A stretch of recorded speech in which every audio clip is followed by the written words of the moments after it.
Hello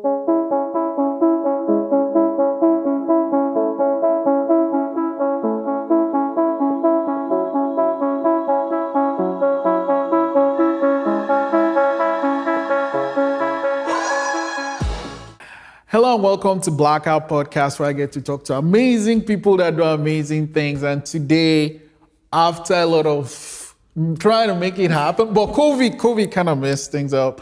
I'm super excited to have Titilayo Odediran in the Blackout Podcast today. Thanks for coming on. Thanks for having me. Well, so first off, I remember I saw it was a video. I don't know if it's like, I think it was a video, but it was more like a photo shoot of this lady in a bus. Do you remember? Yeah. That was the very first thing I saw. I was like, I can't even remember who shot the photos, but I remember that, like your name was there, you did the thing. I was like, okay, I need to know this. Like, I love makeup. And I just think it's a wonderful way to tell different stories because it's right on someone's face. So let's start with that one in the bus. Okay. Like, what was the idea behind that? How did it happen? So I think I've always tried to do something for Black History Month. Before moving to Canada, that wasn't like a month that I think was recognized back home in Nigeria. So when I came here and I saw like it's an actual thing, I was excited. So even before that, I think I've had like a couple other things, sometimes just myself or like with, I think a couple other people where we've actually done like some editorial looks for Black History Month. And I think that month, like I was just talking to the twins that like did the shoot and I really wanted to do something with both of them. And I found that story of Rosa Parks and Claudia Codette, I think is her name, Covette, I'm not really sure. But apparently Claudia had already like fought for the bus boycott ahead of Rosa Parks, but everyone knows Rosa Parks. So I really wanted to kind of tell that story, like, even though Rosa Parks is like the head of, I guess, the face of that movement, like there was someone else there. And it's one of the things that I learned as well. So I always try to like learn about my history that I wasn't exposed to from home. It's like, I guess I'm Nigerian too, and growing up in Nigeria, like, it's not something you think about because, everyone is Black and like this is home. But like moving, you kind of see that, there's like history there. There's a lot of things that happened. Let's talk about your move. Why did you decide to move to Canada? So decide is a huge word. I didn't decide to move. My parents actually like sent my sister and I here for school, which for a Nigerian, like, that's a big deal. Right. So my sister was already in Halifax. She was schooling at St. Mary's. And so it was just like the easy way to keep us together, which was easy in case like parents wanted to visit or things like that. So yeah, I just started at St. Mary's as well after high school. Okay. And I gotta ask, because like I have my own experience of it, but how was your first winter here? My first winter was actually like one of the worst ones I think we've had, because I came in 2014. And I vividly remember like every Wednesday classes would be canceled because we had a blizzard. We had that one biology lab, and like every Wednesday I was just like, I know this guy's gonna send out an email. So, but I think I was kind of prepared because we had my sister was here, so like I was better prepared than someone who didn't have someone here. Yeah, mine was not fun. Oh no. I think, two things that really stood out for me was like changing your tires and then having to drive in snow. Oh yeah. That's like a very different experience. Yeah, I didn't start driving until like 2018, so I was already used to the city and like. Right. So yeah, I was on residence when I first came. Oh, okay. Yeah, and what did you study? I did biology and forensic science at St. Mary's. Oh, interesting. But like the switch though, you did that and you're like makeup. Like, is makeup something that has always been a part of you? Or? Yes. So I won't call it a switch because I kind of do both of them at the same time. So like right now I'm in school still. I'm trying to get my master's in occupational therapy. Hello. But I still do makeup on the side. And to be honest, like I think it was just last week I was doing some research for like an assignment and I found that some people use makeup as therapy. which I think is really cool. Like, I had this Right. light bulb moment in the library, and I was texting my friends. I'm like, look what I found out. It's almost like two sides of my life just came together. Yeah. But yeah, I think makeup has always been something that I've been interested in just to practice on myself. Like, I never thought like I would do makeup for people or anything like that. But like, I like telling stories and I like learning new things. So I found like, except from just doing makeup on myself to look pretty or anything, it was also like being able to tell a story. So yeah. Something, on your YouTube, one thing that stood out for me was that, and like, if you kind of follow YouTube makeup people, they always talk about like skin tone for Black people and Yes. not getting the right makeup. Was that something you noticed? Yes, I think when I first started, and when I say started, like when I started like buying and doing makeup, I noticed that a little bit, but like I know people used to say it on YouTube, but like it didn't dip until I actually went to the store, and I'm trying to buy stuff and I can't find it there. Even till now, that's one problem that I still face in like a city like Halifax. Like if you go to a drugstore, there isn't a lot of like variety there for people of color. And that doesn't necessarily mean that the brand doesn't have it. It's just like maybe people, the stores don't think they sell as fast. So they don't stock up. Right. So I still end up buying a lot of my makeup online. Except I'm going to like a high-end store like, Sephora or MAC, then I can actually find a shade that matches mine.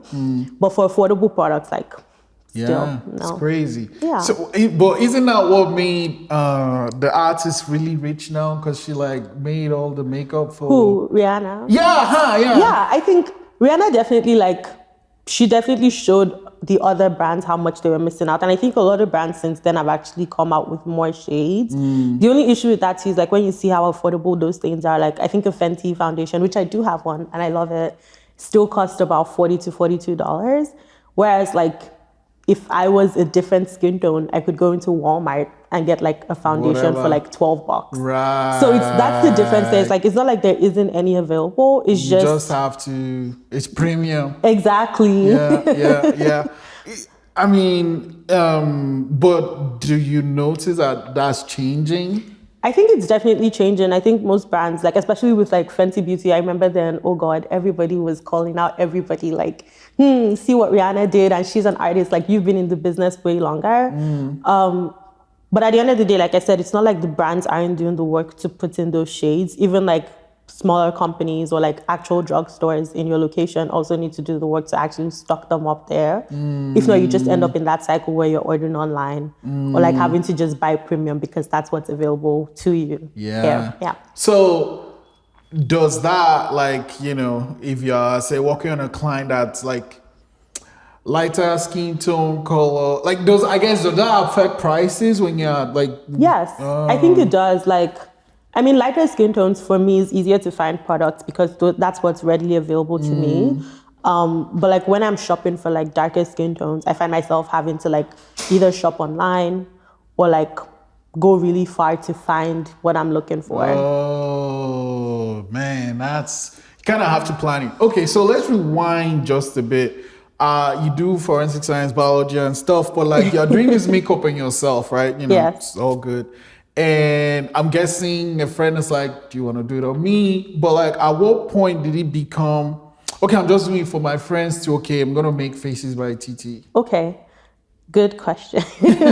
So I remember it was like, I can't remember the year per se, but I have a lot of like photographers as friends. We just met through like either church or just like in public somewhere at an event. And so there was this particular one, I don't know if I want to mention his name, but anyways, there was this particular one, and he was running a shoot for someone. It was her engagement shoot.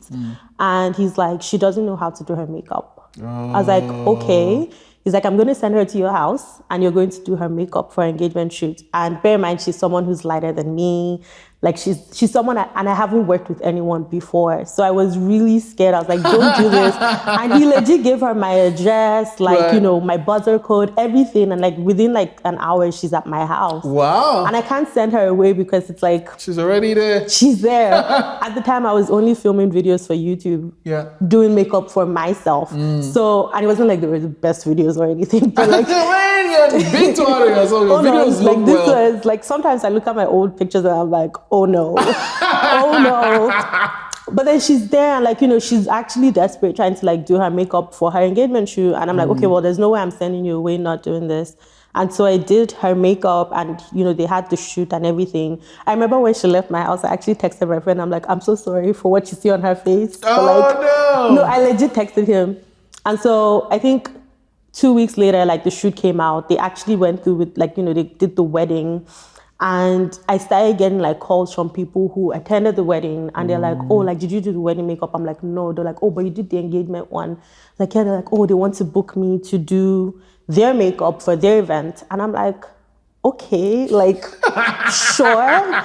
Bear in mind at this time, like, it wasn't like a concept that I was going to be doing this. So I didn't even have kids. I didn't have anything. People who were doing makeup with me that time would bring their stuff and I would use it on them. So it was more like a friend just kind of showing you or like using your own stuff for you. But then over time, like, it was actually becoming a thing and like people were always reaching out. Like I always say, like, I've never actually advertised myself as a makeup artist, like even till date. Yeah. It's just always word of mouth. Like someone sees something I've done before and then tells someone else and then they reach out and then they tell someone else. And like, I feel like, yeah, I kind of got lucky that way. But then I opened up a page just so like I could showcase more of my work other than even like clients. Yeah. Even though I've gotten like, you know, some questions as to why I don't show clients, but I think it's just like, I really don't see myself like that sometimes. Okay.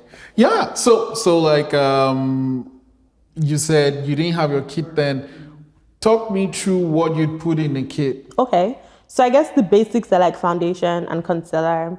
So those are like more for your skin tones. And then there's the powders and there's the eyeshadows and like brushes.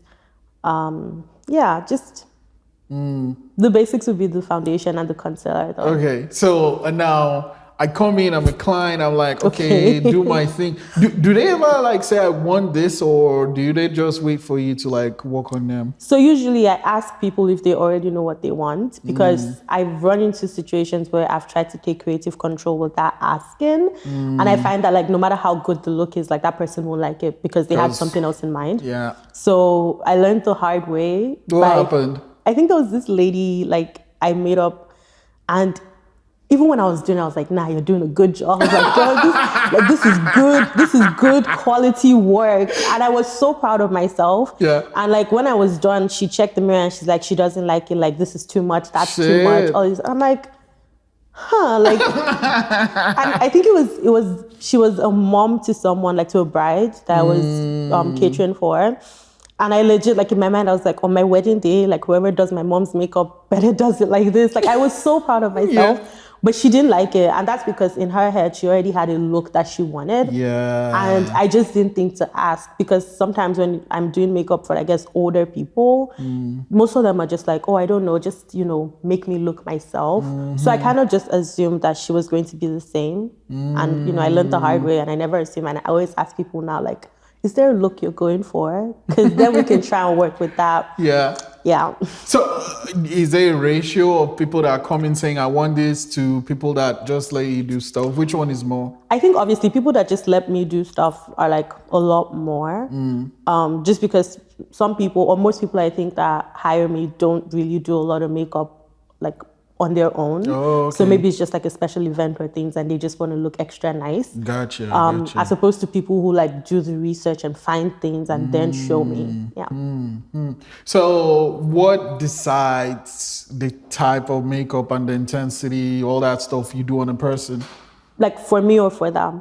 For the person, like, you know, the client comes in, how do you decide, okay, this is kind of the look I'll go for? I think it definitely depends on the event itself. Like I already have like a set, like in my head, like if I'm doing something for someone's graduation or someone's I guess, birthday. Yeah. And they want this particular look. I already kind of know the look that I'm going to do if they don't pick one. Okay. And that's just based off the event itself. So like how, I guess, extreme it has to be. So which event has the loudest, I guess, the most elaborate type of makeup? I think bridal, like weddings would definitely be. Why? Like, and another thing is like, most of those weddings is the entire day. Do you have to like kind of be there to top up or? So I think it depends on the contract that people sign. So I have like a bridal contract for brides.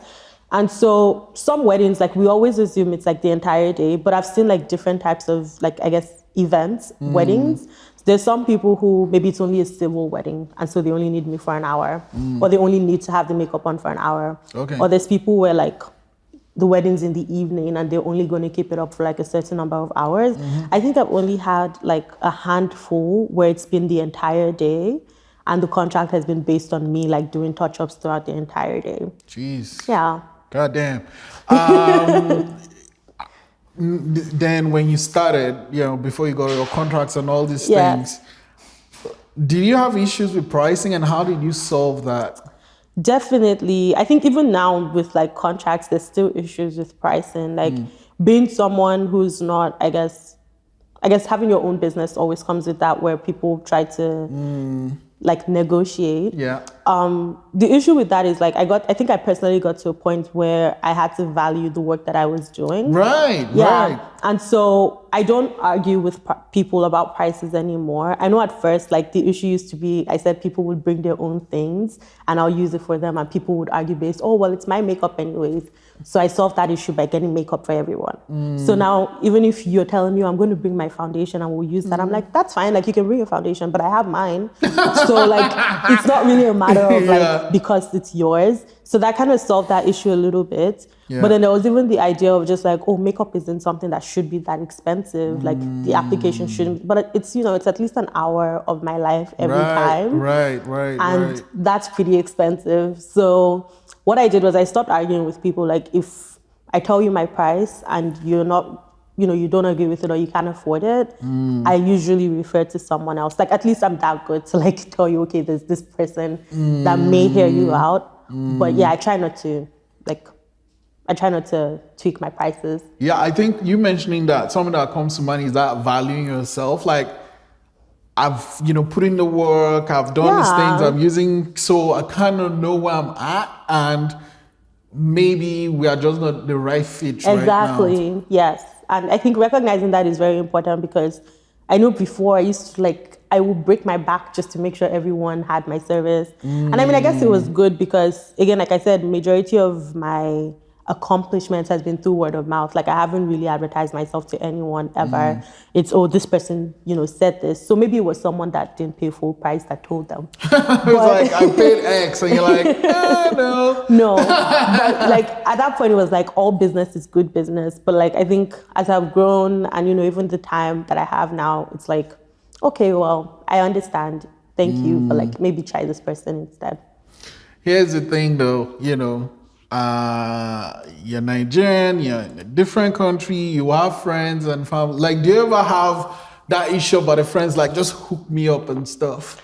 I mean, not really. Oh, okay. But that's like what I do for my friends. So like, because again, and I think that's part of the value thing. Like, I can definitely give you a gift or whatever, but like if it's your birthday, I'd rather like spend the time to do your makeup because, I mean, that's a certain amount. So it's still like a service that costs money, but then I also get to spend the time with you as well. So yeah, I don't know. Somehow I've rationed it in my head that that's a better gift than like buying things. Yeah. But like I know if it's a certain friend, like I will buy a gift if that's what they want. Yeah. Oh man. So what are some future plans you have for Faces by Titi? So I'm not really sure now, especially with school and all like going on. But like I said last week, when I found out about makeup therapy, I was like off the charts. Like I was jumping in the library really. But right now my plan is to get my license for sure, like in Halifax or like whatever province I decide to go to.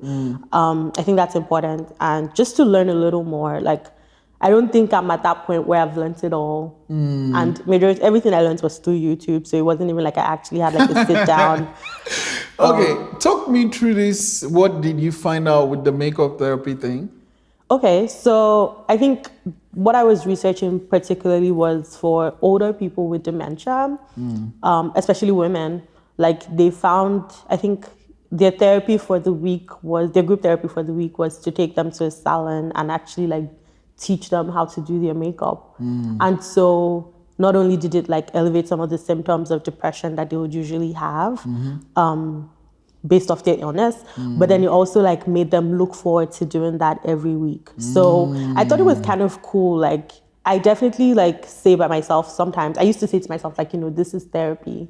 And just because like, I find that even though my life is super busy and I'm juggling a lot of things, like that 1 hour that I sit down and go through this process is just me. Like there's no one involved in that. It's not a class, it's not work. Like it's just my time. And I don't know if it's like the way I grew up, but having time and not doing anything, you're internally judging yourself. So at least this time where it's like, okay, it's not necessarily work, but like you're doing something still. Yeah. Like I didn't used to feel guilty doing my makeup for like an hour or 2 hours or 3 hours. So I was like, okay, you know what, that's good. So I take that as like therapy time and actually seeing it as a thing that like, professionals are using in certain contexts. I mean, I don't think America and Canada is there yet. Like this was a study in Europe. So definitely they are more advanced that way. But I thought it was really cool. And I'm like, that's something that I would love to do. Like if I get the chance to. And if like, I become like an actual business, like Faces by Titi, I would love to do makeup therapy. Nice. As actual therapy. Right. Yeah. So, I guess why did you decide to study occupational therapy, like of all of the things? I don't know. Honestly, I gave myself a deadline to go back to school, and that was this year. So I was like, if I don't go back to school this year, I'm not doing school again. And I had like a lot of other options. Like I was on the road to med school. That was the whole point from like when I started was, okay, med school next. But I was just looking, I'm like, I don't think I want to suffer that much in this life. Like, I don't think I want to suffer that much for the next couple of years. And so I think it was like December last year, I found out about occupational. I was actually doing someone's makeup. That's funny. I was doing this lady's makeup and she's a doctor at the hospital. And, I try to talk to my clients while I'm doing their makeup because I think that helps with like not letting them focus on every single minute of the hour that's counting down. Because an hour is a really long time. And, you're doing all the makeup things, so you don't notice. But like when you're just sitting. So like I tried to like engage them in conversations. And I remember I spoke to this woman and she's like one of the best people I've met so far. And she's always convincing any like, African that she meets to be a doctor. And I think she tried to convince me. I was like, Ma, like really, I'm not trying to suffer. Like kudos to doctors. Like I love doctors, I wanted to be a doctor, but now it's like, I don't think I'm set up for that. Why? I just think it's a lot of effort and it gets to a point where like you have to keep putting in that effort and like struggling and it takes a really long time before you can see the results. And I don't think I'm that patient to see like the results. So not like I'm saying I'll quit or like I won't make it or anything, but I just don't want to suffer too much before I start enjoying, But like I think that's what doctors have to give up is like a lot of them go through like those years in med school and residency. Yeah. A lot of time goes into that before they can actually, see the outcome of their struggles. But yeah, and I think I asked her, I was like, Ma, like, is there anything else? I knew I wanted to be a healthcare professional, but I was like, Ma, is there anything else like, HCP that I can do that isn't that stressful? And she listed off a bunch, and one of them was occupational therapy.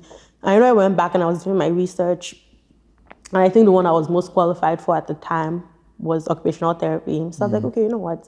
Put in the application. I put in my application like 5 days before the deadline. Crazy. I know. I was like, I just did it because I was like, let's not be like I didn't do it, Yeah. And then when I got in, I was like, okay, now I'm going to have to learn to love this profession, right? Because when I explain it to people, sometimes they're like, I don't know what that is. Even my dad, like, I'm practicing now, the moment I can explain it to my dad, I know that that's an explanation I can use for anyone else. So it's like, I myself am learning on the go. And I think it's like, just like what happened last week, I think it's very important to do that, or like put myself in that shoe of like still learning about the profession that I'm now going to be doing for the rest of my life. So yeah. How do you explain it to him? So I told him, because anyone that hears occupation is always like, job, like, are you working at work? No. Like, so occupational therapy is pretty much like, as an occupational therapist, I'm helping people to do the things that they want to, need to, or have to do. So this is things like you're expected to do because of a role that you feel, or just things that you yourself enjoy doing, like your leisure activities, and coming in to see if there's any barriers to you doing that and trying to help you work through them. I know. Yeah. I know. It's really and that's, important work. that's one thing I think, mental health is really important. And some people don't think about it until something happens that forces them to, consider it. Yes. And I think that's important too, because like right now, and funny you said that, because like we're doing a mental health class now. And one of the things that I think my prof said that sticks with me is like, OT isn't something that you just use when something has gone wrong, but like it can be preventative as well. And I was like, I never thought about that. Like, oh, not until like you're in the gulag before you need that help. Yeah. But like, I think, it kind of makes sense. You don't have to get that bad to like get the help, right? Right.